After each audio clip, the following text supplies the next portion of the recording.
All right, so we will now talk about classroom assessment. Now, this is part of instruction. If we look at classroom assessment, no, assessment is today's means of understanding how to modify tomorrow's instruction. The assessment we're referring here is actually how we measure learners' performance. Okay, so according to this saying, assessment is today's means of understanding how to modify tomorrow's instruction. So, assessment is not just merely evaluating something. It is something that will help you improve the way you teach. And it's something that will be used by the learners also to help them improve whatever they have, no, as a student, especially in terms of their level of learning. Okay, so our objectives are the following: the general principles of classroom assessment. We're going to discuss that one, enumerate the different types of assessment and their uses, relate how assessment reports are used for decisions on instruction, promotion, retention, awards, and recognition, suggest how assessment systems can be managed in the school to keep track of learners' progress and to ensure that learners meet the learning standards. Okay, I also invite you to watch my YouTube video about assessment in the new normal. Okay, I think that's one of my most viewed YouTube video. It has around 100,000 views already from all over the Philippines. Okay, but the reason why that is something very important in the new normal is because assessment is the only thing that has been greatly affected, no, by the pandemic. No, um, um, it has been compromised entirely because we know that we cannot really do the usual, no, face to face checking if the person is if cheating or not. Okay, so we need to redefine how do we do assessment, and in order for us to do that, we need to understand its principles first. For instance, this one, I taught Stripe how to whistle. No, then the guy said, "I don't hear him whistling." I said, "I taught him." I didn't say he learned it. So you see, in this picture, this is usually the common scenario, no? Na, in the midst of the pandemic, we say we are already teaching, we have delivered all the modules, no? But honestly, if we try to test, no, with all our hearts, yeah, the true scenario, no, assessment is not all about just giving a grade, no. Giving a grade could be something, there can be a problem with how you rated the person, or the person rating it might have, you know, because of the constraints given to that person, they have no choice but to pass it. So it's sometimes like this. I don't hear him whistling. This is the assessment part. I said I taught him. I didn't say he learned it. So this is very problematic. No, if that happens, then it's like we are not teaching at all. No, remember, assessment is the reins that guide instruction. So therefore, if in that case, when you assess, you see that there is no learning that happened, there's no change that is happening, no, teaching is useless. And there is a problem here with how he defines teaching. Teaching is trying to change behavior, no? If you don't do any changes in the behavior or additional skills, then somehow you are not really teaching at all. It's same with not having taught that dog how to whistle, because there's no skill acquired by that dog.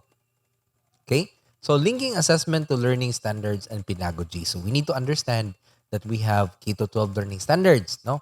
And these standards are meant for the learners to create, to manifest in how they do things, right? Because this is more skill based in the K to 12 learning.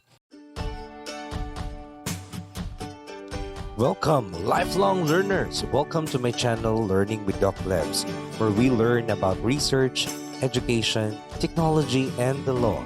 I am Doc Labs. I am an educational leader, researcher, and law enthusiast. If you wish to grow as an educator, leader, researcher, and as a person, this channel is for you. Start your journey of lifelong learning by clicking subscribe, or if you like exclusive videos of my trainings and webinars in the international and national arena, click join for more specialized content. Remember, learning is fun and making it lifelong is key to a fulfilling life. Start now by clicking subscribe or join.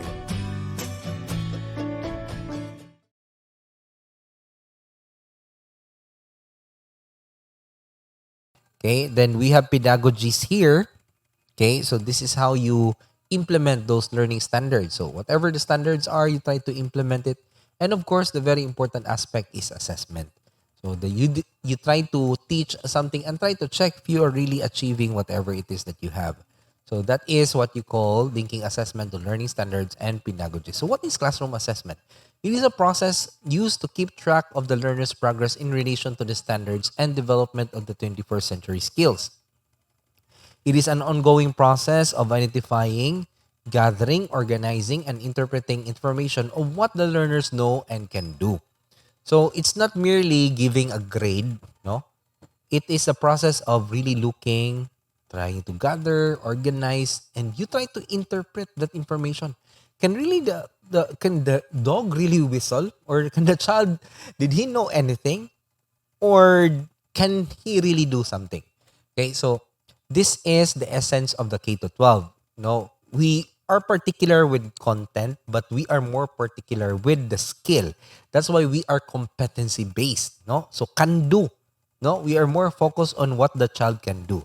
Now, why is it that there are learners right now that even pass the grade level without even knowing a thing? No, and they can't even perform the competency, and they are promoted to the next level. So that could be a problem, when you look at it, because assessment is compromised, not only in the side of assessing it, in terms of who answered the examination. It could also be at the level of accuracy in the part of the teachers. Are they really accurately measuring the performance of the learners, or are they afraid and they seem to lost, they seem to pass all the students because of fears and stigma? That is something that we also need to reflect. It is used to provide basis for profiling of student performance on the learning competencies and standards of the curriculum. Okay, so again, this is where we look at their performance and try to see, if the child is at par with the standards of the curriculum and the competencies it try to exemplifies. Okay, so here at the theoretical basis, we can revisit Vygotsky's proximal development. Appropriate assessment is committed to ensure learner success to move from guided to independent display of knowledge, understanding, and skills, enabling learners to transfer that knowledge, understanding, and skills successfully in future situations. So, tell you, assessment is an integral part of instruction. It really tests if the child is really capable of transferring it to his life. Sometimes assessment is everything. No, in fact, when we do examinations, in the course that I'm having now, I really feel, after that assessment, I can really feel that I'm learning something new. Okay, so improvement in the way I use the words, my vocabulary, because you are pushed at higher levels in this case. Assessment facilitates the development of learners' higher order thinking and 21st century skills. No, being really capable of applying it, in the current situation. Okay, so principles of classroom assessment. First principle: assessment should be aligned with the objectives, learning competencies, and standards. I remember a teacher giving an examination, and it is always that the learners will get a very low grade because, according to him, his assessment is one topic advance. So if that's the case, then you are already violating, with your objectives, learning competencies, and standards. Because according to principle one, assessment should be aligned with the objectives and learning competencies and standards of what you are teaching. Of course. Now, if you fail to do that in the first part, now therefore you are already not aligning, no? So it should be aligned with the objectives, learning competencies, and standards. Principle two, assessment should be more like instruction. I really love this. No? Assessment is something that is part No, you consistently ask, are you still okay? No, are you still okay there? That's why we have pre-test and post-test, because that is a form of reflection in your part. You keep on reading the questions, you are used to the examination that you will be having, and then you are practicing, not just purely listening to the lecture. No, so principle two should be, assessment should be more like instruction. And assessment should recognize diversity of learners. Okay, we all know that learners are different from each other. They have certain characteristics that distinguishes them from each other. So, in short, you need to be very sensitive to this diversity. Okay, so you try to change that um, conception that there's only one way to kill the cat. There are many ways to show expertise into a particular topic. You can share it through a poem, or through an essay, or perhaps whatever means, depending on the competency. Okay, but you should be open to a lot of exits in showing that you are competent on that particular skill. Then principle four, formative assessment should scaffold the learners in summative assessment. So there are only two kinds of assessment now. There's no diagnostic anymore, because diagnostic is already part of formative assessment. Formative means you try to, these are uh, tests or questions that you ask that, or you can even conduct a test, but you don't put this in the class record, because it is designed for you to adjust your instruction based on what you have observed. Just like now, no, the pretest that we have is a form of formative assessment. I look at your scores, then you try to reflect, and then we try to adjust our instruction based on your scores. No? So si Doc Nanding actually did that a while ago. He was telling you that maybe perhaps you need to listen very carefully to the discussion so that you'll be able to do it, etc. Then scaffold the learners in summative assessment. Okay, so that they will be able to fully answer the um, summative assessment. We're in. Take note, summative assessment is used to judge their performance. Principle 5, assessment results should be used by the teachers to help students learn better. It's not something to help them put them down. It is something that will allow you to improve how the students learn better. Remember, it's not students to have high scores. It is how they learn better. Okay, so you look at, there are many ways to learn, no? And each one of us is unique in terms of how we learn things. So as a teacher, you need to be very sensitive. Oh, they got high scores on this strategy, so I need to continuously do this kind of strategy because it will help my learners.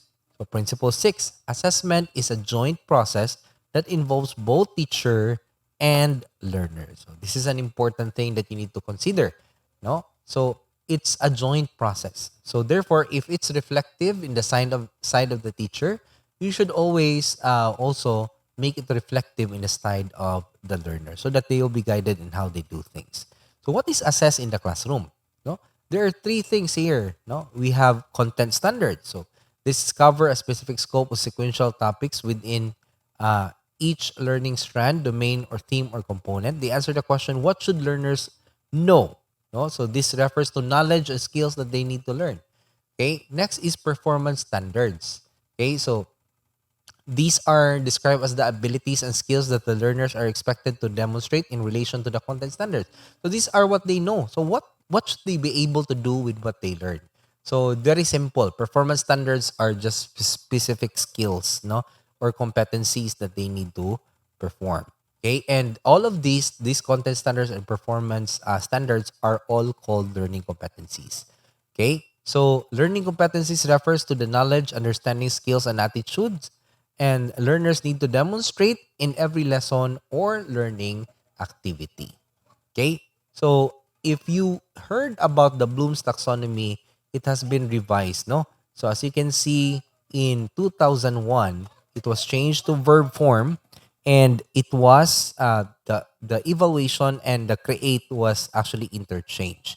Okay? So, basically, the reason for that is because in the new age, it is more important that we create this time. No, synthesis is a form of creation. It's now higher level. Okay, and you can never evaluate something if if you can never create something if you don't know how to evaluate, how to best put together all those things. Okay? And you need to understand Bloom's taxonomy very well because as we all know here, when we are just remembering things, no, that's the lowest level. But if you understand, no, like when you try to remember the word, so how about amicus curiae? Oh, what do you mean by amicus curiae? It's a Latin word for friends of the court. So if I'll just say, oh, amicus curiae, I'm just remembering it. But if I understand that amicus curiae is a way for the courts to call for people to be invited, no, in their midst, and although their inputs are not really pivotal in the decision making of the courts, but in a sense that will allow them to have, no, the technical inputs from an expert, then you are at the level of understanding. Okay, and then you have this essay and you wanted to apply it, you want to use the word amicus curiae in your essay. See, you're already applying what you have known about this one, and you extensively try to discuss that one, no, in your essay. So you are already applying the knowledge that you have learned, no. And if it so happens that you want to analyze, no, that kind of knowledge that you have, this time you are trying to understand how amicus curiae, no, plays a role in the decision making of our Philippine courts, no? Especially if they wanted to get some technical experts, no, and amidst a lot of invitations, okay. So the courts may call on subpoena someone to really call them, but you need to understand how they differentiate because analysis is understanding how the different parts work. Okay, so that's analysis. And then evaluation is a form of looking at which one or which version is better. And since you have a deeper understanding of how the parts work, you'll be able to evaluate what particular direction you should go. Okay? In terms of creating a product out from the knowledge that you have. Okay? So as you can see, the higher you go for all the things here, the higher order thinking you have. So we want your learners to be able to create, no, at this higher level, and this is what you call HOTS or higher order thinking skills. So there are types of our questions, no, should be leaning towards creation. So I mentioned about a while ago creation of a chair in a TLE class. Automatically, you went to the higher level. Okay? And remember, if you are in the higher level, you cannot do the higher level without doing, remember, understanding, applying, analyzing, and evaluate automatically. So the main strategy in authentic learning is to go directly to creating or evaluating so that you will be automatically, this is the feature of the Bloom's taxonomy. If you go for higher order thinking, automatic, all those below will be accomplished already. If you try to apply, of course, you cannot apply if you don't understand and remember. But remember, only in remember, you'll be able to, you might misunderstand, apply, analyze, evaluate, and create. But if you go for higher order thinking immediately, then automatically you can ensure that all the lower levels of the Bloom's taxonomy is already accomplished. So types of classroom assessment, I've already discussed this one. Formative makes you, this is immediate feedback for you to improve your lesson. It's done before, during, and after your lesson. So like, okay lang, okay ra mo. All right. Are you still awake? Right? So during the lesson, you also ask them, raise your hand. Before the lesson, the pre-test, no? But I tell you, the pre-test is not used to rate you. We just wanted you to experience what it is to answer an examination.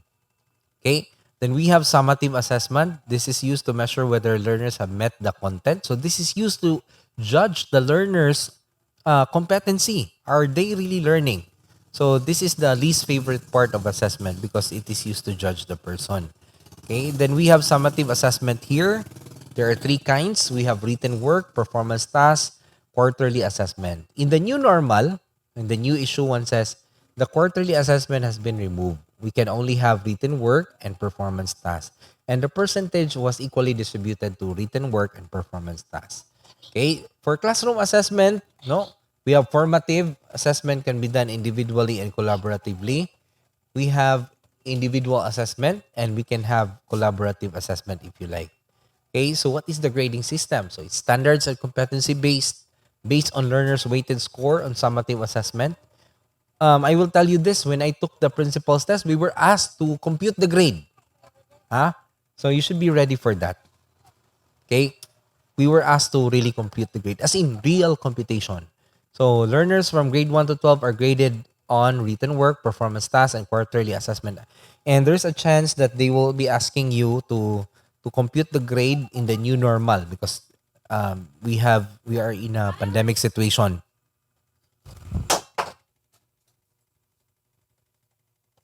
So it is important that we should be able to know how to do it. Okay, so the quarterly assessment was removed and it is now distributed to written work and performance tasks. Okay, so how is the learner's progress recorded and computed? For kindergarten, okay, so checklist and anecdotal records to be used instead of numerical grades.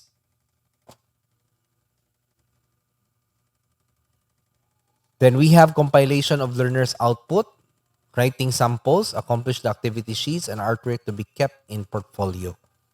So for grades 1 to 12, no required number of written work and performance tasks, but these must be spread out over the quarter and used to assess learner skills after each unit has been taught. So the difference with kindergarten is that it is usually more on qualitative, no? Rather than in grades 1 to 12, it is more of the quantitative. So we measure the written work, performance tasks, okay, and we spread it out over quarters, no? But as mentioned, there are no quarter assessment in the new normal. And hopefully, in the limited face-to-face, it will come back. Okay, so how is the learner progress recorded and computed? So add the grades from all learners' work. This will result in the total score for each component. Divide the total row score by the highest possible score, then multiply the quotient by 100%. This will result in a percentage score.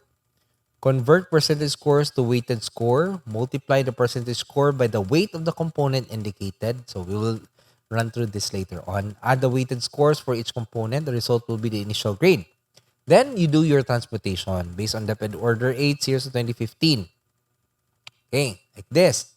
Okay, so in the grading period, this is your written work, the performance task, and then the quarterly assessment. But this has been forgone for now. Okay, so learner's total score times 100.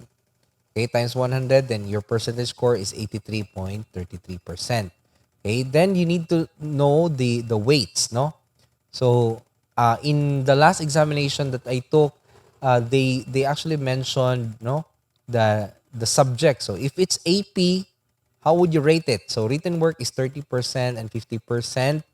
Okay, performance for languages subject like AP, no no, for English Filipino, AP and ESP. This is the distribution: 30% performance task, uh, uh, 30% written work, performance task is 50%. By default, ha? Okay, before the pandemic. And quarterly assessment is 20.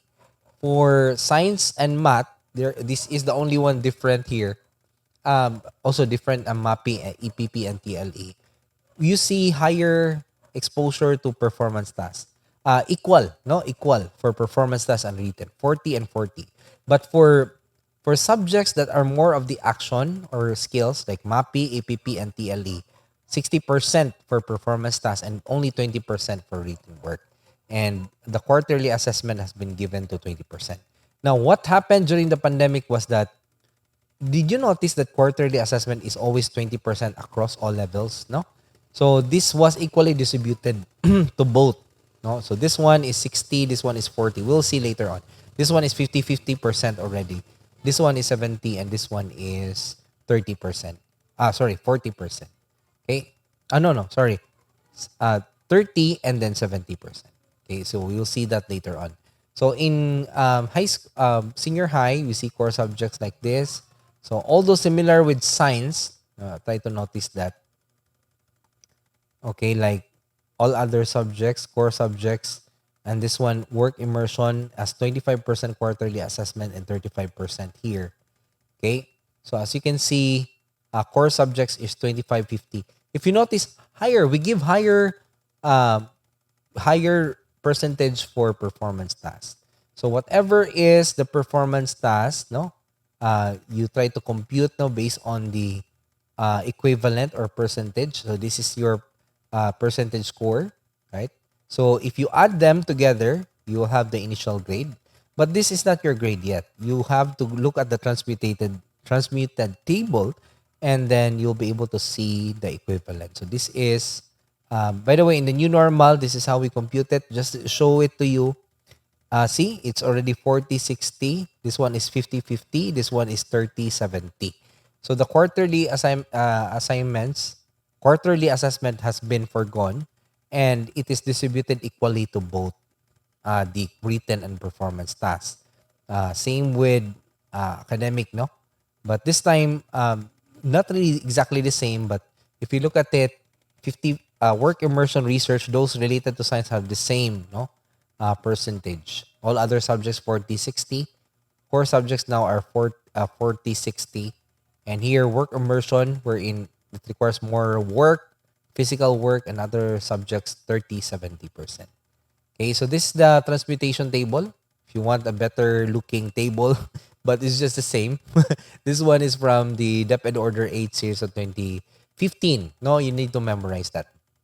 Okay, this is a sample class record in English. Sample E class record. So if you want, there are online class E record. I will be attaching here. It here you can use. And in terms of the core values, no, we have four core values: makadiyos, makakalikasan, makatao, makabansa. This is usually the indicators, no. So for makatao, shows respect for all, waits for her turn, takes good care of borrowed things, etc. Okay, so for each of that, you need to rate, no? And if it's always observed, you write AO, sometimes observed SO, rarely observed RO, not observed NO. Okay, so that is the marking. And the attendance, you usually put it like this: number of school present and absent. Remember that attendance has a bearing, no, if they can actually pass the subject. But you know the stigma that happens when you fail a learner. Incurred absence of more than 20%. This is stated in Dep and Order 8. Prescribed number of class during the school year semester will result in a failing grade. Exceptions may be given by the school head. So the only person, no, who can forego with this 20% requirement is the school head. But they need to pass a valid reason for it. You have to certify that it's a valid reason. So if it's 20%, then automatically fail. But if they go,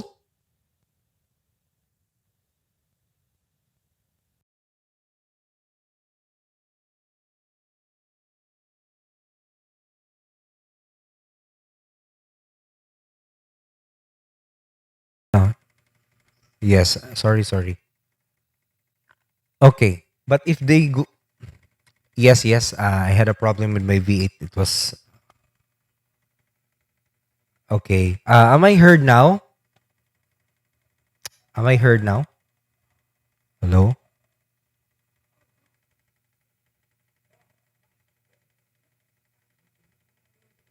Okay, am I heard now?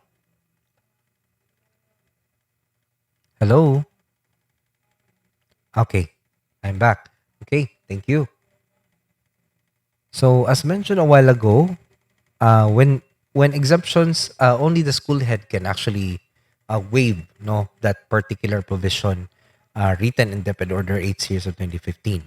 When the absence cannot be avoided, if that's the case, okay, sound check. Okay. When the absence cannot be avoided, the school must give the learner alternative methods and materials that correspond to the topics and competencies that were or will be missed. Okay, so take note of that, please. All right. So here is learner promotion and retention. So requirements, final grade of at least 75% in all learning areas, promoted to the next grade level. Did not meet expectation in not more than two learning areas. So they must pass remedial class for learning areas with failing mark to be promoted to the next grade level. Otherwise, the learner is retained in the same grade level.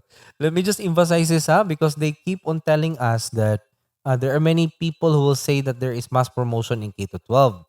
But honestly, there is no. No, there might be teachers who are faking the grade just to avoid doing the remedial class. But by virtue of DepEd Order 8 series of 2015, there are no statements like that. In fact, a K to 12 education is more stringent. You know why? Because we don't have back subjects anymore. No, if you fail the remedial class here, stated, no, if you fail the remedial class, automatically all the subjects you have, no, if you have two learning areas that you did not pass, you have to undergo remedial class. Now, if it so happen you fail to meet all those, just even one, no, of those remedial classes, automatically you need to really redo the whole year. No, otherwise the learner is retained in the same grade level. You're not allowed to take up subjects from the next level. Okay, so basically you are required to take up the whole classes of that. For example, if you're a second year and you failed on math and English, and you took the remedial class hoping you will pass, but you still did not pass the remedial classes, automatically you will be retained, no, on that grade level. So you need to take up the whole grade level. This is a good thing for me because a lot of problems from dropout rates, because I keep on opening the gate for those who have back subjects. No, basically this was implemented 2015, but it seems like the schools did not actually get the idea. So I keep on preaching for this. No, you don't have back subjects anymore in K to 12. If they fail on the remedial class, of course they will come back. They will need to take the whole year of that particular level because they are retained. If they just failed on three subjects, of course they will be retained. So they have to retake the whole class. Must pass all learning areas in elementary. Okay, earn the elementary certificate. Must pass all learning areas in junior high school in order to earn the certificate. So this is an example of the sample report of the report card for grades 1 to 10. Okay, so just I think we are all familiar with this. Okay, right? So let's just revisit a very important guideline on awards and recognition for K to 12 basic education program. So remember this one because you'll be giving awards also, but there is a new issuance. I think there's an issuance right now. I will explain it later, but there are three kinds of awards, no? The classroom awards, the grade level awards, and special awards. This is just a run through, no? So performance awards for kindergarten, there are many, but we have conduct awards for makadiyos, makatao, makakalikasan, makabansa. Character traits for K to 3, conduct awards for 4 to 6. So there's also academic excellence awards. So take note of this. I would just like to explain this one because there's still a lot of schools doing this one. There's no top 10 already. No, the reason for that is because we don't do top 10 because as we all know, slight differences in their grade doesn't really tell us who is better. So if you rate them like that, that's actually counterproductive to what we are doing, no? The principles of the K to 12. We believe that the slight differences in their grade, all of them are equally intelligent. Let's say, for example, they have a grade of 98 to 100.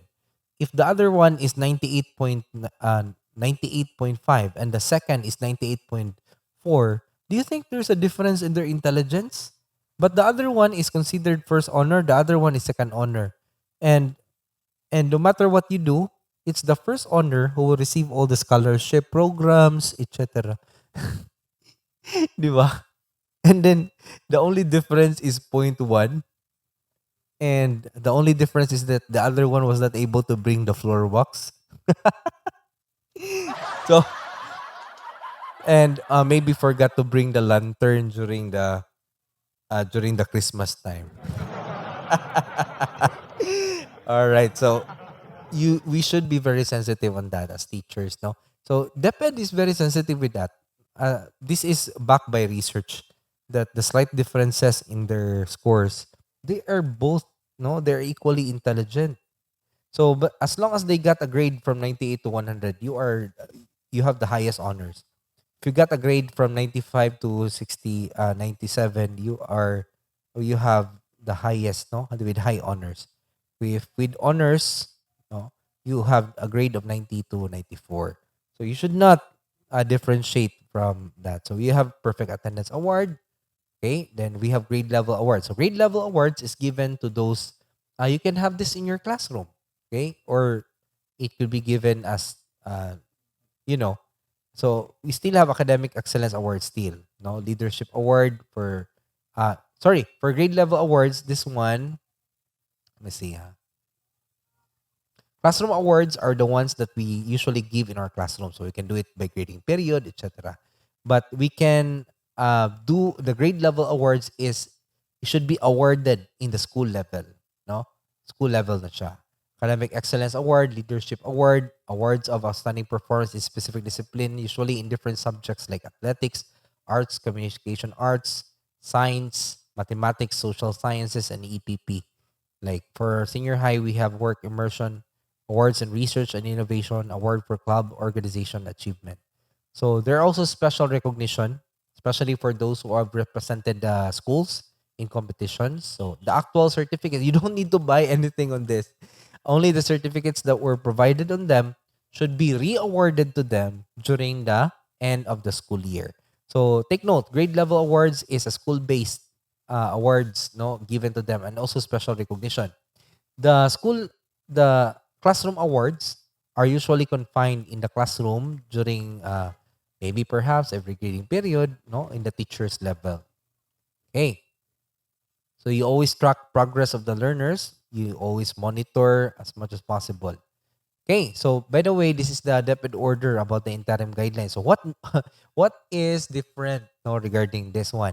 So I encourage you to watch my YouTube video on this, the interim guidelines. It's here. I plan to play it, but we don't have time really. No, for us to cover, I just encourage you to watch this one in my YouTube channel. But just to give you the salient points, the other awards were already foregone. Only uh, the school level awards or the grade level awards as termed by DepEd Order 31 is the only one being asked to be implemented, and only in grade 6, grade 10, and grade 12. Okay, they are the only ones who will be receiving, and it's only academic awards. Okay, the reason for that is because the DepEd recognizes that there might be no problems with the achievement of the learners because of the challenges of the new normal. So go ahead and watch this one, okay, in your free time. Okay, that's DepEd Order 30 series of 2021. You can watch that, or you can also listen to me using this link. Okay, so everybody is a genius, but if you judge a fish by its ability to climb a tree, it will live its whole life believing that it is stupid. No? So the same thing happens with our learners if we fail to assess them properly. So teachers, school heads, be champions in how we assess our learners. Okay, make sure that we assess them properly. We understand the principles of assessment. We don't use it to judge them poorly, create that wrong conception of what they are, but instead create a nurturing environment to make them love learning, hopefully make them become better versions of themselves. Okay, so thank you so much for listening to our assessment topic.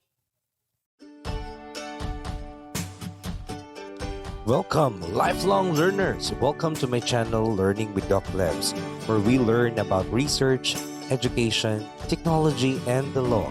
I am Doc Levs. I am an educational leader, researcher, and law enthusiast. If you wish to grow as an educator, leader, researcher, and as a person, this channel is for you. Start your journey of lifelong learning by clicking subscribe, or if you like exclusive videos of my trainings and webinars in the international and national arena, click join for more specialized content. Remember, learning is fun and making it lifelong is key to a fulfilling life. Start now by clicking subscribe or join.